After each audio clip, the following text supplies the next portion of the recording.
Heads up, most of this episode is just gonna be me making fun of Swedish people. It honestly cannot be avoided. I'm sorry. You know how you go to stores to buy things so you can use them? Well, IKEA doesn't give a fuck. Sure, they have the stuff available, but you have to put it all together when you get to your house. And that extra screw, that's on you. Their equity and income statistics are listed on Wikipedia as euros, not dollars. And that's dumb. For all I know, the euro is worth the same as a euro. And who gives a fuck if IKEA is worth €1 billion? They're not gluten-free, and that alienates a decent portion of the population. IKEA stands for Ingvar Kamprad Elmtard Agonerd. I see why they went with the acronym. Also, Elmtard.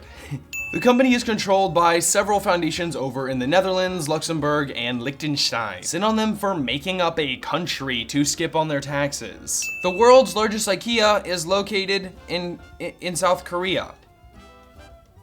Why? An IKEA in Kobe, Japan actually has its own subway stop because they thought it was a Best Buy based on the colors and just got really confused? Because they literally don't have enough space in the country of Japan to be picky about where their subways go? Because they ordered a subway from IKEA/Best Buy and no one knew where to put it, so they just assembled it there? 3 of the 5 largest IKEA stores are located in China. Seeing how pretty much everything is made in China though, I guess it's not that much of a surprise. But as an American, I have to be outraged at the fact that we do not have a large IKEA store, even though we don't produce any of the stuff and order most things online from China anyway. The official design for IKEA stores is a blue building with yellow accents. Here's the tip, Sweden.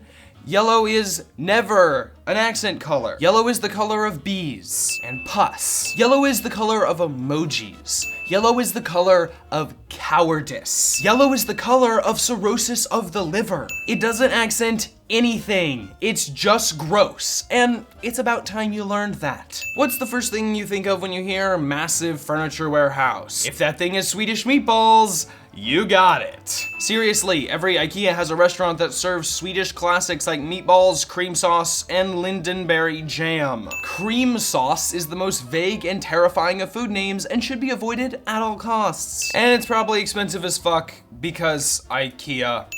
And also indigestion. In what I assume to be a very long con by the Swedes, each store has a kids' play area where parents can drop their younglings off while they shop. The unsupervised children are then likely taught how superior Sweden is to every other country and how when they grow up, they should become Swedish and make everything Swedish because Swede is sweet. In 2012, IKEA launched a flat pack DIY home. No, I didn't stutter. You can literally buy a home from IKEA for around $86,000. It's fully furnished, designed in a space-saving fashion, and comes in a bunch of boxes you have to assemble yourself. It's called the Active here in the US, probably because you sweat while assembling it. Because it's a house, and of course it expends energy building a house because most of the time they require an entire construction team and not just a really big instruction manual. Technically, the house is sold by the company IdeaBox, but they are designed in collaboration with IKEA, and IKEA is responsible for the interiors. And I'm gonna blame IKEA for putting this whole self-assembly idea into people's heads. IKEA products are usually just one word, and usually they're Scandinavian words. And each kind of product has a certain kind of word that can be used to name it. For example, bookcase ranges are named after occupations, bathroom articles are named after Scandinavian lakes, rivers, and bays, kitchens are named after,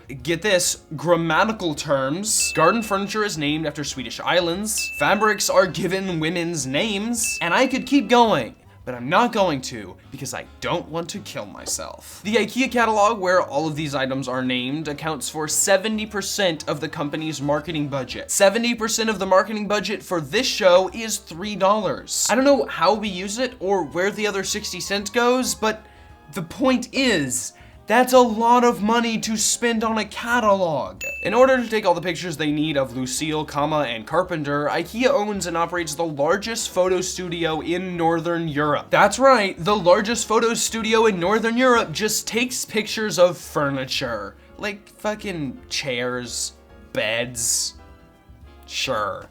I guess it's proof that people aren't that obsessed with their own images, just the images of the furniture they pay top dollar for to put in their home and improve their images. Oh, and that catalog I just mentioned, along with being printed on chlorine-free paper that uses 10 to 15% post-consumer waste, it's also printed 3 times more than the Bible annually. That's right. This fucking catalog is bigger than the Bible. So the next time you see someone with a Bible, make sure to let them know that IKEA has a better dissemination process than the church. And make sure you don't define dissemination, because that's half the fun. IKEA also produces a quarterly magazine called IKEA Family Live.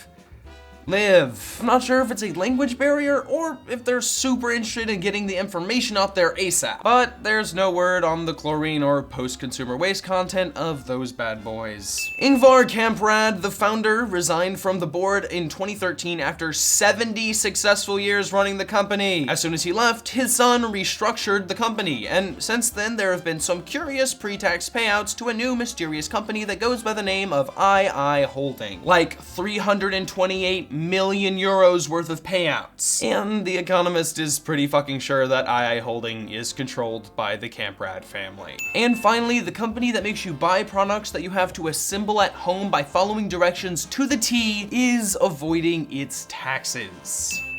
Sounds pretty sweetie if you ask me. Now, where does it go?